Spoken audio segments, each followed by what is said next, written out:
කොහොමද ඔක්කොටම ශ්‍රී Lankan watch එන්තුසියස්ට් අද මං හිතන්නේ 100 වෙනි වීඩියෝ එක. ඉතින් වීඩියෝස් ගාන කියනකොට කට්ටිය බලනදී සබ්ස්ක්‍රයිබර්ස්ලා මොකද නැත්තේ කියලා ඒකේ ප්‍රශ්නයක් නෑ. මොකද මම මේ channel එක මුලින්ම පටන් ගන්නකොට මගේ මුල්ම වීඩියෝස් වල ඇති මං කියලා තියෙනවා මේ channel එක එහෙම සබ්ස්ක්‍රයිබර්ස්ලා බලාපොරොත්තුවෙන්වත් එහෙම නැත්තම් කියන්නේ ඉන්කම් එක බලාපොරොත්තුවෙන්වත් කරන channel එකක් නෙවෙයි. මගේ කලෙක්ෂන් එක මම කාඩ් හරි කියන්නේ මම දන්න දැනුම තියෙනවා නම් එහෙම නැත්නම් මගේ කලෙක්ෂන් එකේ තියෙන වොච් එකක් කාට හරි එක පෙන්වන්න අවස්ථාවක් තියෙනවා නම් ඒක ලොකු දෙයක් කියලා මම හිතනවා. ඒ හින්දා තමයි මම මේ channel එක පටන් ගත්තේ. ඉතින් කොහොම හරි subscribe කරලා ඉන්න 200 ගණක් ඉන්නවා. ඒගොල්ලෝ බොහොම ස්තුතියි. කරා හෝ නැතා හෝ ඒකේ ප්‍රශ්නයක් නැහැ. ඇත්තන වීඩියෝ එකක් බලලා මොනවා හරි දෙයක් ඉගෙන ගන්නවා නම් ඒක තමයි වැදගත්ම දේ. ඉතින් 100 වෙනි වීඩියෝ එකේ විතර මම හිතුවා ටිකක් වැදගත් මාතෘකාවක් කතා කරන්න. මයික්‍රෝ බ්‍රෑන්ඩ් කියන එක මං හිතන්නේ ඕගොල්ලෝ මේ වොච් කමියුනිටි එකේ අහලා ඇති. මොකද්ද මේ මයික්‍රෝ බ්‍රෑන්ඩ් එකක් කියන්නේ? මයික්‍රෝ බ්‍රෑන්ඩ් එකක් කියන එක මං හිතන්නේ කතා කරනකොට අපිට මං හිතන්නේ ලංකාවෙත් මේ ළඟදී පොඩි මං හිතන්නේ වොච් බ්‍රෑන්ඩ් එකක් කියන්නේ එක කම්පැනි එකක් මම හිතන්නේ විමල ධර්ම හරි මොකක් හරි කියලා මං හිතන්නේ ඒගොල්ලොන්ගේ නමින් වොච් එකක් රිලිස් කරා ලංකාවේ. ඉතින් මට හරියට නම මතක නෑ. ඉතින් කොහොම හරි ඒ වගේ ඉන්ඩිපෙන්ඩන්ට් නමුත් මෙගා විදිහට වොච් නිෂ්පාදනය කරන්න නැති ඉන්ඩිපෙන්ඩන්ට් ගොඩක්ම වෙලාවට ගොඩක් රිසෝසස් අවුට්සෝසින් කරන. ඒ කියන්නේ මූවමන්ට් වගේ දේවල් සහ ඔක්කොම මැටීරියල්ස් වගේ දේවල් අවුට්සෝස් කරන බ්‍රෑන්ඩ් එකට අපි කියනවා මයික්‍රෝ බ්‍රෑන්ඩ් එකක් කියලා. ඉතින් ගොඩක් වෙලාවට මේ මයික්‍රෝ බ්‍රෑන්ඩ් එකක් ගොඩක් පොඩි. ඒ කියන්නේ පොඩි කම්පැනි එකක්. ගොඩක් වෙලාවට මේ බොහෝ දුරට මම හිතන්නේ 100%ක්ම වගේ ඉන්ඩිපෙන්ඩන්ට්. ඒ කියන්නේ උදාහරණයක් විදිහට අපි ගත්තොත් ඔමේගා ලොන්ජයින්ස් වගේ කම්පැනි ඔයගොල්ලෝ දන්නවා ස්වොච් ගෲප් එකත් එක්ක තමයි කනෙක්ට් වෙලා තියෙන්නේ. ඊට අමතරව වෙන වෙන කම්පැනිස් සමහර ඒ වගේ සම්බන්ධතා තියෙනවා. ඉතින් මේ මයික්‍රෝ බ්‍රෑන්ඩ් කියනවා ගොඩක් වෙලාවට ඉන්ඩිපෙන්ඩන්ට්. ඉතින් මේගොල්ලෝ මේ මයික්‍රෝ බ්‍රෑන්ඩ් එතකොට මම අර කලින් කිව්වා වගේ ඒගොල්ලෝගේ මැටීරියල්ස් ඒ වගේ මූවමන්ට්ස් වගේ ඒවා අවුට්සෝස් කරලා තමයි ගන්නෙ. ඒ කියන්නේ ඔයගොල්ලෝ දන්නවා Seiko NH සීරීස් තියෙනවා මූවමන්ට් වල. එහෙම නැත්නම් Citizen Miyota මූවමන්ට්ස් තියෙනවා. ඒ වගේ ඒවා මේගොල්ලෝ අවුට්සෝස් කරලා ගන්නවා. ඉතින් මේගොල්ලොන්ගේ ඇතුලේ තමයි මේ වොච් එක ඩිසයින් වෙන්නේ. ඒ කියන්නේ වොච් එකේ තීම් එක අපි කොහොමද මේ වොච් එක වින්ටේජ් විදිහට කරනවාද එහෙම නැත්නම් අලුත් කාලේ විදිහකට එකක් ඩිසයින් කරනවාද කියන එක තමයි මේගොල්ලෝ කරන දේ. ඉතින් මේගොල්ලෝ අර විදිහට ඔක්කොම අවුට්සෝස් කරලා ගොඩක් දුරට බැච් වශයෙන් තමයි මේ වොච් රිලීස් කරන්නේ. ඒ කියන්නේ මේගොල්ලොන්ට ලොකු අපි කියන්නේ අර ධනයක් ඒ කියන්නේ මූලික ධනයක් නැහැ. ඉතින් ඒගොල්ලෝ මේ ඒක නැති හින්දා ප්‍රාග්ධනය කියලා මං හිතන්නේ කියන්නේ මං හරියටම වචනේ දන්නේ නැහැ. ඉතින් ඒ මූලිකම එකක් නැති හින්දා ඒගොල්ලෝ කික් ස්ටාර්ට් කියලා එහෙම ඕගොල්ලෝ දැකලා ඇති එක එක ප්‍රොජෙක්ට් පටන් ගන්නවා. ඉතින් ඒගොල්ලෝ මුලින්ම ඒගොල්ලෝගේ ඩිසයින් එක එළියට දාලා සෝෂල් මීඩියා හරහා හරි කොහොම හරි එළියට දාලා කික් ස්ටාර්ට් කියලා කට්ටියගෙන් සල්ලි එකතු කරගෙන බැච් වයිස් රිලීස් කරනවා වොච්. ඉතින් මේක තමයි සාමාන්‍යයෙන් ඉන්ඩිපෙන්ඩන්ට් බ්‍රෑන්ඩ් එක මයික්‍රෝ බ්‍රෑන්ඩ් එක වෙන ප්‍රධානම දේ. ඉතින් මයික්‍රෝ බ්‍රෑන්ඩ් එකක් ඉන්හවුස් මූවමන්ට් එකක් හදනවා කියන එක සාමාන්‍යයෙන් ගොඩක් වෙන්නේ නැති දෙයක්. නමුත් වෙන්න පුළුවන්. මොකද ඒක සල්ලිත් එක්ක තමයි බලපාන්නේ ගොඩක් දුරට. ඉතින් ඔයගොල්ලෝ දන්නවා මං අද මෙතන වීඩියෝ එකේ මේ තියලා තියෙන වොච් එක කියෝටෝ කියන්නේ ජපානයේ තියෙන මං හිතන්නේ මේ වෙනකොට තියෙන ෆේමස්ම මයික්‍රෝ බ්‍රෑන්ඩ් එකක්. ඉතින් ජපානය ගත්තොත් එහෙම ඔයගොල්ලෝ දන්නවා කුවෝ. ඊට පස්සේ නිස් කියලා තියෙනවා. KNIS කියලා වොච් බ්‍රෑන්ඩ් එකක් තියෙනවා. ඊට අමතරව අවුට්ලයින් කියලා තියෙනවා. ඊට පස්සේ ගොඩක්ම මූවමන්ට් එක කියන්නේ විසිබල් මූවමන්ට් එකක්. ඒ කියන්නේ එළියට පුළුවන් තරම් මූවමන්ට් එක පෙන්වන්න හදන වොච් බ්‍රෑන්ඩ් එකක් තියෙනවා. ඒක සීරෝ කියලා. ඒ කියන්නේ මේ දැන් එළියට එන එකක්. ටෝබියොන් වගේ ගොඩක් මූවමන්ට්ස් දාලා චයිනීස් මූවමන්ට්ස් හැබැයි දාලා ඒගොල්ලොත් වොච් හදනවා සීරෝ කියලා.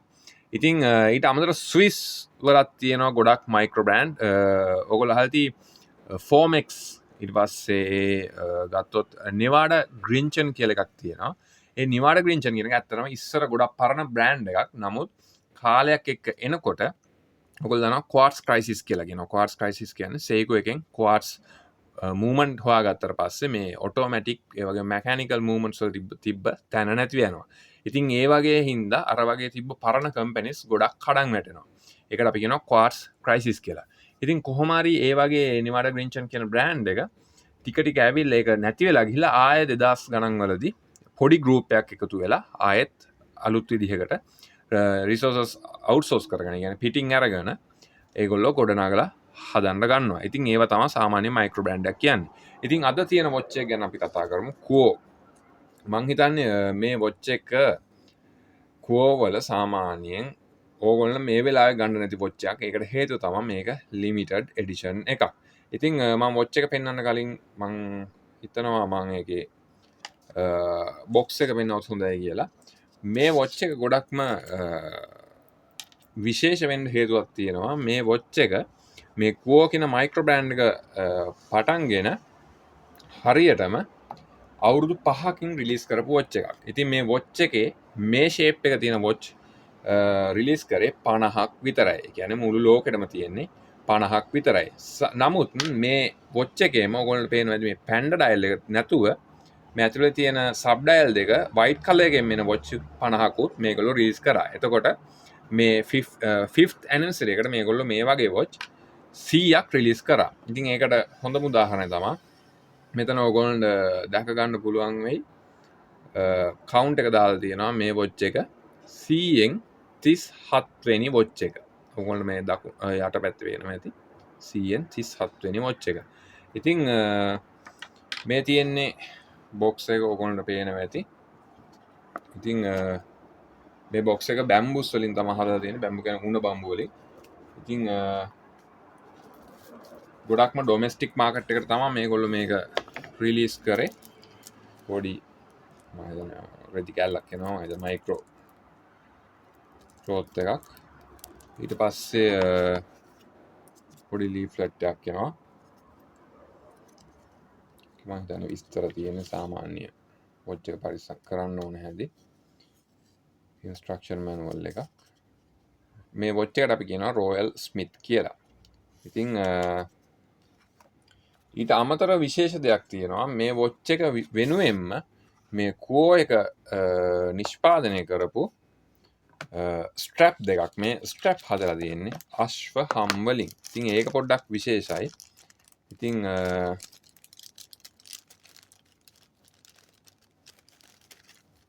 ඔයගොල්ලෝ පේනවා ඇති Quo. ඉතින් ඊට අමතරව මම හිතන්නේ මට වෙනම වීඩියෝ එකක් කරන්න බැරුණා. මේ